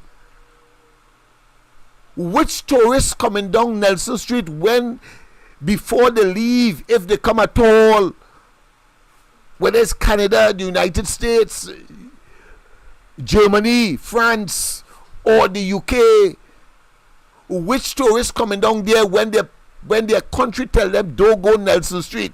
You put Desperados, arguably the best steel band in the world, on Nelson Street, and their government tell them don't go Nelson Street. You think they have any time to spend any US dollars or pounds to go and see Desperados practice or beat or play pan? Come on, Rowley.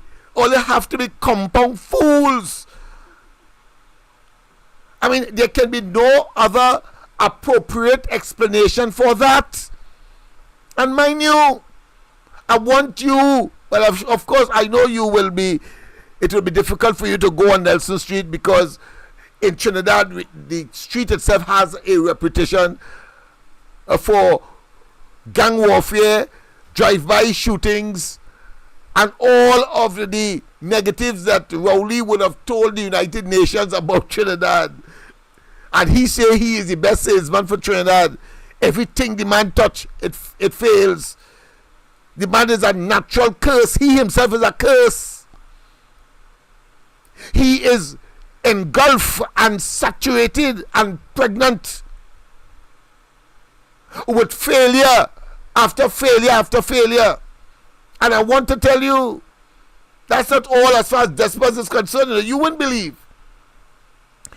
If you were to go to Desperados, as I would regularly do, I would pass there on a regular basis, George Street, Nelson Street, etc. And let me tell you this. You see the fence? The fence is a sophisticated, a more sophisticated chain link fence. You know what I say? Wired chain link fence. You know what I tell you? I say that the fence on Nelson Street side, on George Street side, because there are buildings on the northern and southern sides, so there is no need for fencing there, and it is not exposed. But the fence that I speak about on Nelson Street side is a sophisticated chain link fence, and so too is that on George Street side. Why am I saying that? I want to show you how inept, how stupid, how ridiculous these people are. You know what goes on Nelson Street. You put them there, but you give them a fence on Nelson Street and George Street side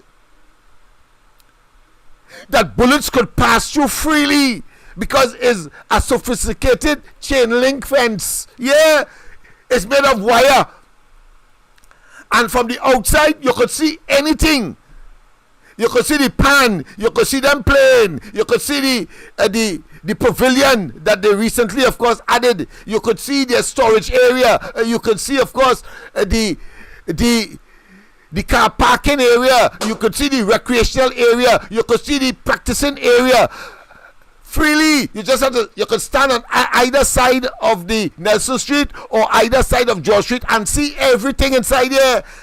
So Rowley and them don't know that if and when, God forbid, but I have to be practical.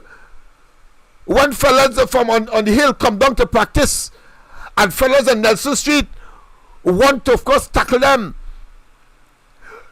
don't they understand that chain link wire fencing accommodates the free passage of bullets, that you could just drive by and shoot, and everybody could die inside of that place practicing, including, of course, the so-called imaginary, of course, tourists that he say will come there, and that was constructed to attract. I mean, these fellas are total asinine specimen of inhumanity. Asinine specimen of inhumanity, people. You cannot tell me that they are serious. You know of the and mind you, when Rowley was, of course, opening it, he said he will be disappointed if that panya turned into, of course, an area, a spawning ground for shootings and killings, and yet still put a chain link fence on Nelson Street side and George Street side. I mean, come on. What kind of beasts have captured our government? Kamala Prasad, Mr. Sunday, I can assure you, would have left Desperados up at Tragridge Road, because whilst there may have been a chain link fence as well there, but the distance and the effort that has to be made in order to get at your enemy up there is much more greater, and them fellas don't like to leave their area of comfort and venture out, because the likelihood that they could get caught up and therefore the entire thing could go awry. They prefer to stay in their base or in their bases. So you bring Desperados, knowing full well, and I'm accusing the government of knowing full well that those fellas on the hill are in war with those fellas on Nelson Street and so on, because of the Muslim Rastafarian dichotomy. Yeah. And yet still, and if they didn't know, they ought to have known. And just before and during the construction of that facility, right at the corner of Queen and Nelson Street, there was a drive-by shooting where one fella died, and they found the vehicle that was part of that on the hill in Low Place, a place called Low Place on the hill. Rowley and them don't know that. You're fomenting criminal behavior. A pleasant good night. Welcome to the corridor. Hey Lennox, a pleasant good night to you and everybody on the live. Yes, Two indeed. things quick. Yes. One, you forget what's this anything from me last night. I sent it, man. I called you and I told you that I sent it. Yeah, but I ain't see it on my phone. But I don't know what happened. So you want to check it again to make sure because I ain't see it. All right. Yeah, I sent it last night. And I called you, not so? Didn't I call you last night?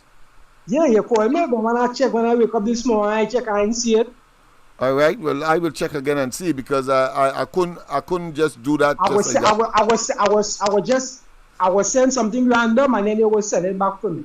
All right. To okay. make sure. Right. Yeah. That's one. Yeah. And two, I seen that they say that the it look like our 20 of them want to resign. So just now people were able to leave the country now come. Because if we losing we pilots and them. And we're only talking about tourists. They want to invest in tourists, but we pilots and them want to resign. But more than that, if that's the case, I have to confirm that. But if that's the case, I'm not surprised, however. But if that's the case, it means therefore that they want to buy, they want to rent or lease 17 more planes. Who going to fly that? But these fellas are really, really incompetent. They're looking for people who just fly kites.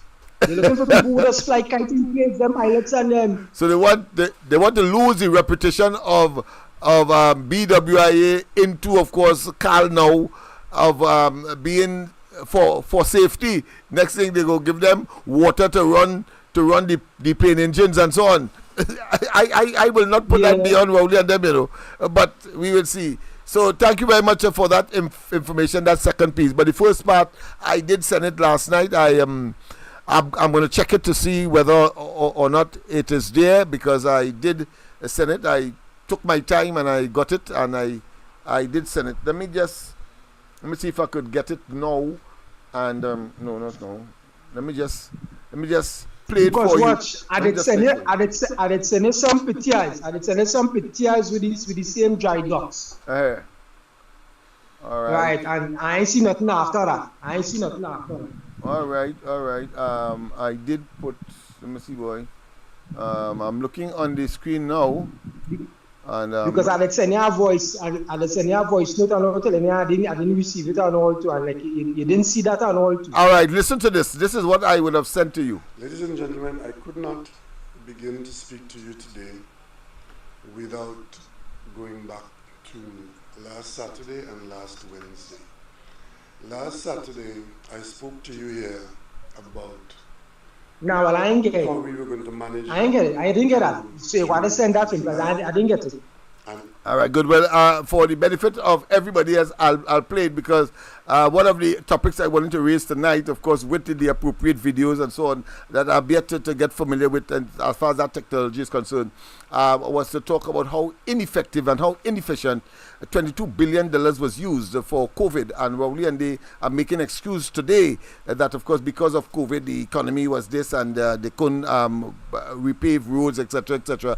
Hogwash and a total contempt for the people when you make statements like these. We haven't gotten $22 billion. What you did with it, you mainly went and secure or satisfy your debts. You did not pay the VAT that you ought to have paid before COVID, and you use COVID as a cover to get that money in order to pay VAT to, of course, businesses that were owed VAT. That is how despicable and how evil and how criminalistic this government is, and misbehavior in public office and mismanagement of our resources. But go ahead, my friend, if you have something to add. Right, like I said again, send me that video because I have a woman I have to break she feelings. Yes. Well, I'm gonna make sure. Yeah, I'm gonna make sure and send it tonight. So you would. But I want to give you proof that I did in fact do that. That was about 12 o'clock last night, so I didn't get much sleep. But I like to deliver. I like to deliver what I say. I would do. So let me play it for the benefit of all, so they too could benefit from that which you would want as a video to, of course, prove a particular point. But let me prove the point that I did in fact. Yes. Okay then. Yes, indeed. So let's go straight to that particular. You'll hear it in the background for the time being. I'm not yet familiar with showing it on the screen, but you will get it eventually, because I will get the benefit of that and get the hang of it, so to speak. But later, listen to Dr. Rowley when he was making the excuse for not, and of course, to me, that's a case of geronticide, where there is the killing of senior citizens in your country. When, of course, he had to confess that when he made the announcement that vaccines were available to the senior citizens in particular, because they were the most vulnerable, but more importantly, was under the pressure, under the device that they would lose their pension. That was the talk, and I'm certain that it would have been a diabolical strategy of the PNM. That is how they like to hoodwink people into doing their nefarious work for them, as we saw with, of course, those bogus forms that they sent out for property tax, and say everybody must fill it out under the pressure that if you do not do it, you will be jailed and you will stand a fine of $5,000. That is the kind of criminals that we have as purporting to be government in this country.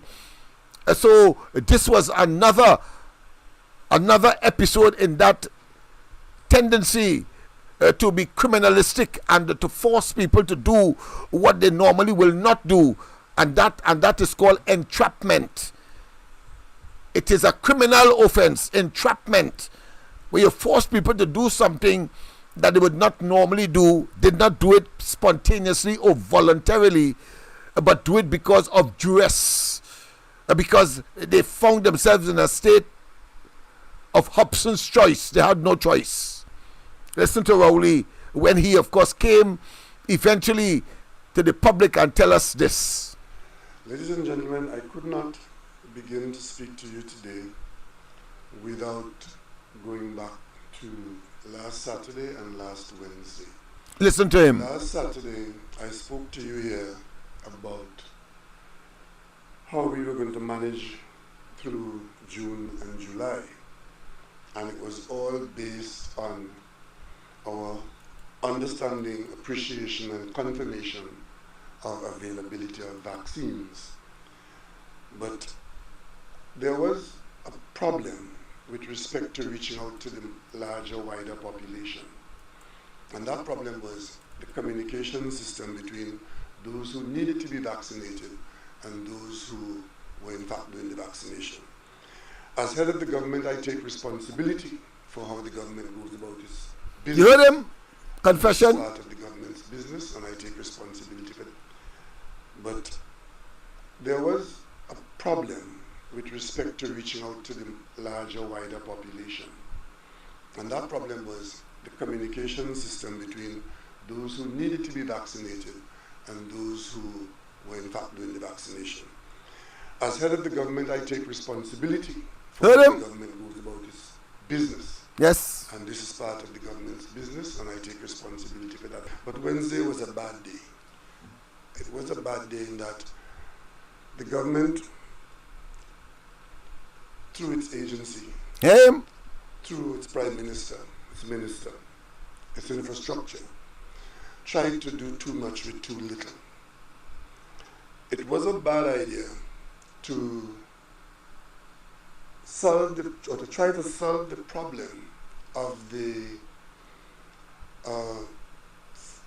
registration program. Talk, Rowley, talk, no stutters, talk. Who wanted to be registered by simply removing that stricture of a registration and replacing it with what one can call now a mass vaccination exercise. We are in no position to carry on mass vaccination. And therefore, that experiment of trying to do too much with too little could only have failed, and it has failed. And we acknowledge that. And I, as Prime Minister, unreservedly apologize to those who sought to work within that program and did in fact experience what was the bad day of Wednesday. So, ladies and gentlemen, you've already had an apology from the minister responsible for the portfolio. You know, I don't think I need to go further.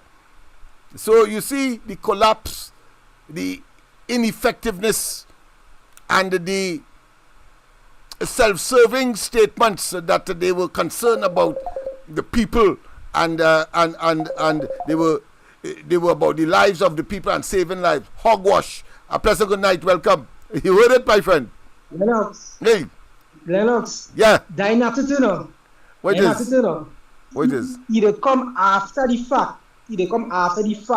And he said that they knew that the vaccine wasn't working the way it should. That is something after he come and say that after the fact.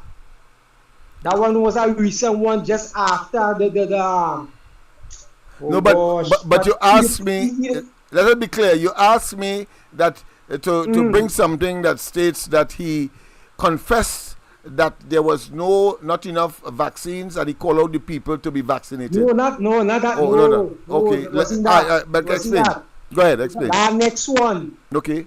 That next one. But that is one I sent. That is one I sent. And he said, yeah. Where he did confess and say he know the vaccine wasn't working all the time. Okay. Because people were saying after the longest while that the vaccine is the problem, and he come now and said after the fact. That next one we did say he did a press conference and say that, and people say, look how you now confessing and saying all the time that he don't know all the time the vaccine wasn't working. Okay, so let me ask you a question. The conversation you would have had with the person was in relation to the efficacy, the effectiveness, the potency of the vaccine. Is that or is it yes, that? Yeah, okay. All right, okay. Yeah, because I turn on and I tell you, I say, hey, I said before the vaccine rollout, it had 100 and something people died, and after the vaccine rollout, over 4,000 people died. I see them people and them fool. I say they are saying them fooling people. I say because if the vaccine was working so good, how come more people die after taking the vaccine? All right. Okay. Yeah. That is a statistical fact. But I will have to look for where he actually said and admitted. Yeah. I knew of this one. He didn't admit it. Okay. All right. I'll certainly look at this one. I know about this one with the elderly people. I know about that one. Okay. But he come and he say something after that, where he say he know all the time that the vaccine wasn't working the way it should. All right. Good. I'll certainly have a look at that. I'll have to do a little more digging. All right. Thanks very much for that correction. I really thought that was so obvious that I thought that would have been the one that you would have wanted. But since you are familiar with it, and that was not the nature of the conversation, I think I better do some additional research to get that one. I'm sure that I'll have to, because I don't think it is readily available to me. But that being as it may, of course, the people, is 18 minutes past the hour of that, 21 minutes past the hour of 10 o'clock. And tomorrow, of course, the ground report continues. And of course, I have a commitment as well. I don't yet have an area where I can, of course, look at some of the elaborately, particularly on Facebook, some of the persons that are online. I like to, of course, end the program with that. I'll try that tomorrow. I'm seeing some on YouTube, so I will just mention both. I'll try to glean from both. There may have to be an additional column on the Facebook stream that I've grown accustomed to, because a different system that we are using, so that is not readily available. But I'm seeing it readily available on the YouTube link or the YouTube platform. So I will, of course, from tomorrow begin to, of course, call out some of the names on both platforms. All right, so I look forward to that tomorrow. But of course, I want to say that we have come to the end of tonight's exercise, and maybe I could have the music played in the background. And I want to play, of course, I think Rowley Obia has come to an end, and I think no one better to express that than the Mighty Sparrow, which is, of course, his Obia wedding song. So there we have it. Let me make sure and get it up and running. Yes.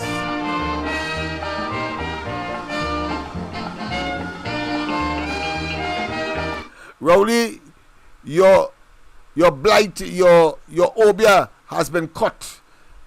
Pre-action protocol letter, You have 7 days to respond. There is, of course, internecine problems within the PNM for those persons who have been sidelined and see these crooks that you have put together and see the PNM going down the dustbin of no return. You see, you have administered over a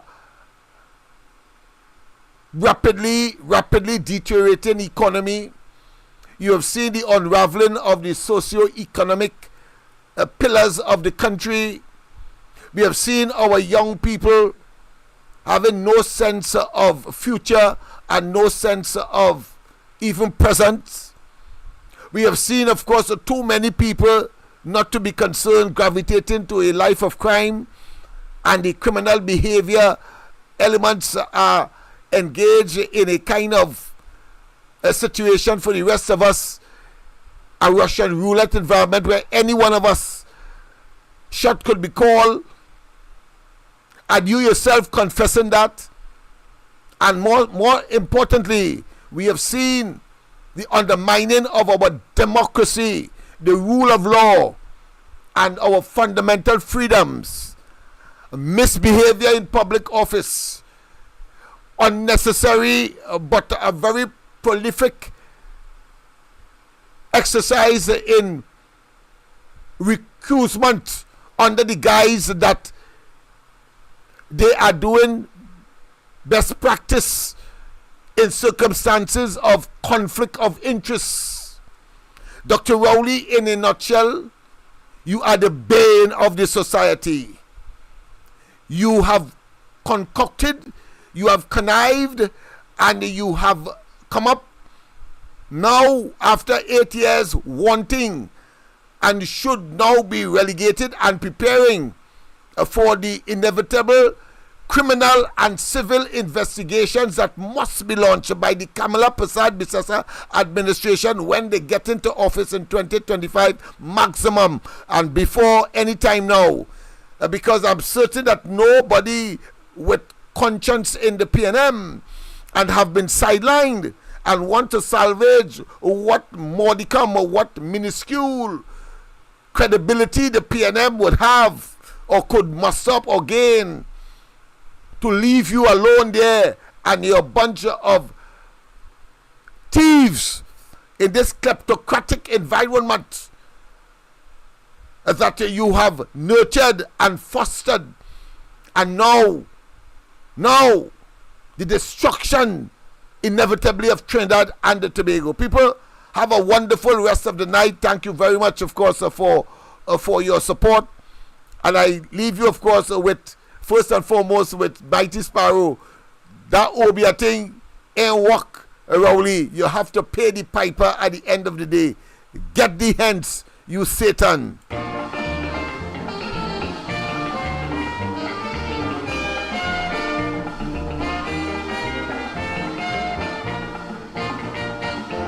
You making yourself a poppy show, Melda. You making yourself a bloody clown. Up and down the country looking for Obia, and your perspiration smells so strong. Well, girl, you only wasting time. Obia wedding bells don't chime, and you can't trap me with necromancy. Melda, oh, you making wedding. Rowley, oh, you're making all kind of plans.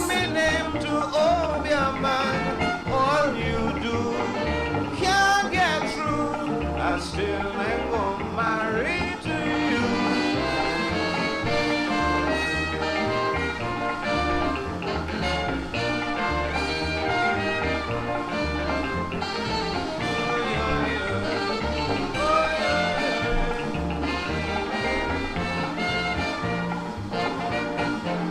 The amount of incense that you burn at night, lad and gallic stinking up me place.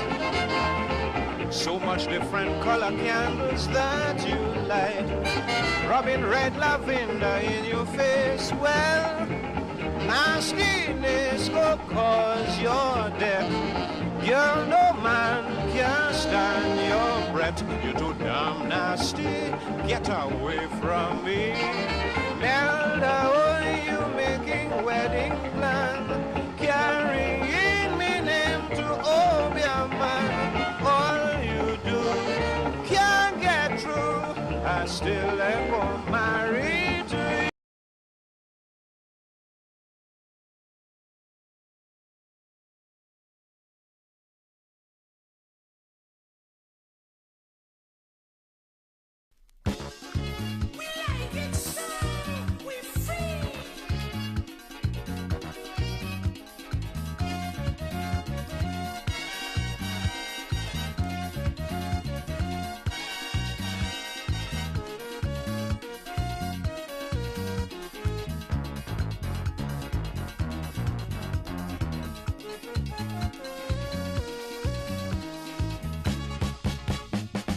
Neighbor, look, if I was a selfish man, I wouldn't be involved in this election. I don't know already, I ain't want fame. Plus, I ain't looking for fortune again. All I'm asking is that you pay close attention to the many problems we all face from dawn to dawn. You're intelligent, I think, and you should face issues. But you're behaving like a moron, cussing me for way I born, but your pipe ain't hand no water. You pay too much for butter. Take your steel beam and go. The terrible school system is such a bloody problem. Take your steel beam and go. Agriculture's in a state, planning is inadequate. Take your steel beam and go. The northern and southern idol, the two kingpins are bubble. We know, we like it so. We like it so. We're free.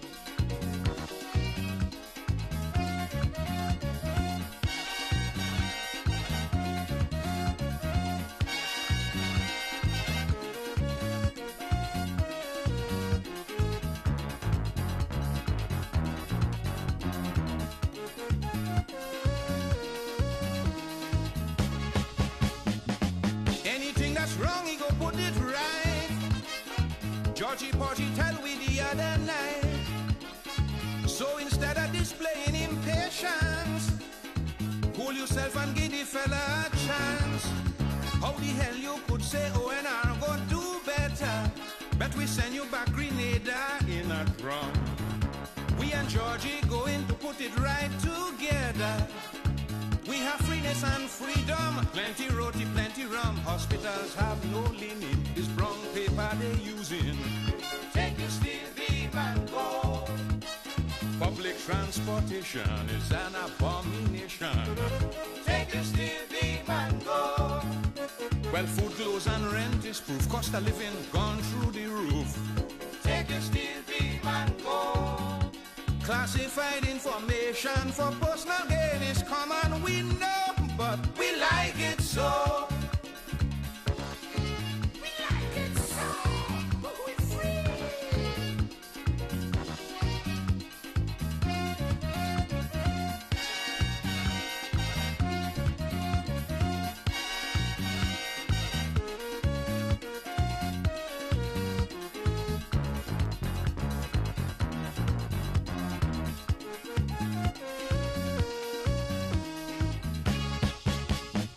Sparrow boy, you need psychiatric aid to be in them bourgeois people motorcade.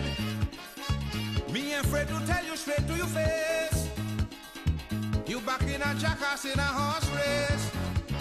Georgie say all you ain't getting one damn seat. Oh, and I come out to mama guy.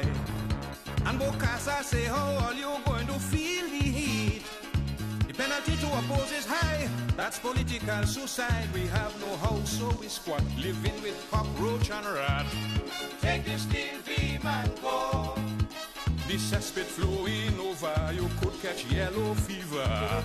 Take the steel beam and go. Soldier in bulldozer, break down me shark in mover. Take your steel beam and go. It's plenty sexual favors to be a 10 days worker, we know, but we like it so. We like